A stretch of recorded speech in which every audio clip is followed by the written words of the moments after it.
there's anything I want you to remember me about tonight, it's I like chairs, okay? That's my memorability thing. Hi, my name is Jack Simon. My pronouns are they, them, theirs, and I am transgender. Yeah! I also love constructs. Yeah! And when I say constructs, I don't mean construction. I don't mean enchanted suits of armor that have 20 AC and 2 attacks per turn. What I mean are social constructs because they're super fun to dissect. We're going to dissect a few tonight. That's going to be the set. I'm going to take us through 2 constructs and we're going to figure out what they mean. Yes, I was my English teacher's favorite student. How did you know? First construct. I'm not like the other girls. Oh yes, I'm seeing some groans. I love this. You're going to love what I say. So this is a phrase. I'm going to give us an example of how we say this phrase. You say, I'm not like the other girls. I'm one of the cool girls. I don't wear dresses or skirts or high heels. Here's the thing, I love this phrase because when I was younger, I kind of identified with it. And so I get a little defensive when I hear people say, oh, people who say I'm not like the other girls are cringe and misogynistic because Janine, I was a trans masculine child. How else did you expect me to describe myself? It was Dallas, Texas, 2005. Number 2, Janine. Who are these other girls? Where are they? Do they have a day job? Are they in school? Are they delinquents? It would explain a lot. Because here's the thing, these other girls don't exist, okay? They are an unattainable feminine ideal. They're a patriarchal construct. And because they're a patriarchal construct, it was okay if I didn't want to be like them, Janine.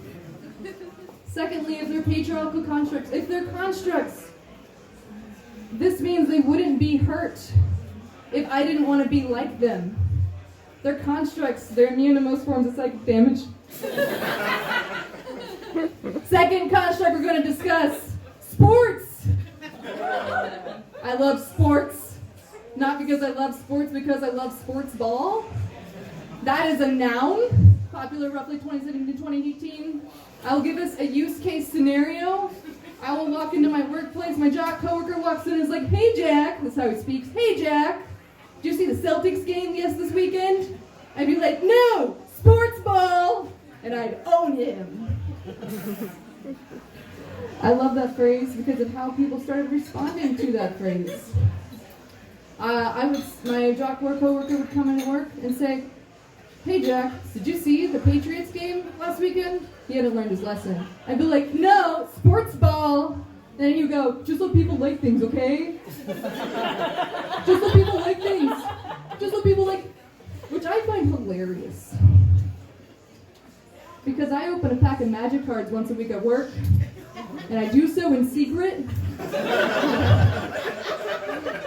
Because I have a feeling if I let other people know, my coworkers know that I do that, I don't think their first phrase is just so people like things. And now that I have come out to y'all as a Magic the Gathering player, I want to acknowledge there is a stereotype that people who play this game don't shower, they spend hundreds of dollars on these cards. I want to let you know that I am not like the other Magic card players. I'm one of the cool Magic card players. I only buy from the Dungeons & Dragons and Magic the Gathering crossover set. It's very cool. It's very cool, okay? Just so people like things. The joke is funny because it's 100% true, and there are people here tonight who can verify this.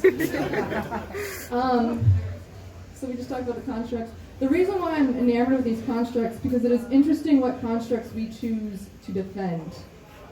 Both of these represent kind of gendered huge things in society, and both other girls and sports ball are are pretty practical responses to these huge constructs. In the case of the other girls, it's a response to this hyper-idealized feminine ideal. In the case of sports ball, this is Boston. I know that the Patriots won the Super Bowl like 5 times in a row or whatever, and I didn't want to know that information. I could walk randomly into Boston one day and there'll be a parade because we won something. I have to go and walk to the store for my magic cards. In Boston, sports just show up to you. Because there are people in the audience that know me tonight, I want to say that yes, I do show up to baseball games occasionally. This is because baseball isn't really a sport. It's just math with the excuse to drink beer. It's like the best form of accounting. Also, there's cards associated. It is interesting what constructs we choose to defend. And honestly, I don't know if it's a choice all the time. Constructs are large, they're heavy, they're made of dwarven metal, and were abandoned by the dwarves years ago underneath Skyrim, and I gotta defeat them to get on with my stupid quest! And what I'm saying is constructs have a lot of inertia. There is a lot of laws out here right now being made against people like me, and I think it's easy to think that it's from a place of hatred. I think it's like 20% hatred, but I also think it's like 80% inertia. So, I'm going to end with one more thing. I like chairs. No. I've been thinking a lot about this because I use they, them pronouns. And sometimes I think they, them pronouns are kind of cringe. Now stay with me. I know this is Somerville, okay? We were the beta test for they, them pronouns. This is old news, but for other people, it is new news. And sometimes when people misgender me, I don't correct them. Because I want to be one of the cool trans. I don't want to be like the other trans. I'm one of the cisgenders. I don't care if I get misgendered. I totally do. So, I think the thing that we can learn from this is that society has these big constructs, and sometimes people come up with clever responses to them, and then they get labeled as cringe. And what I've realized is that the next time I see someone doing or saying something I think is cringe, I'm just gonna let them like things, okay? And let trans kids play sports ball. Yeah!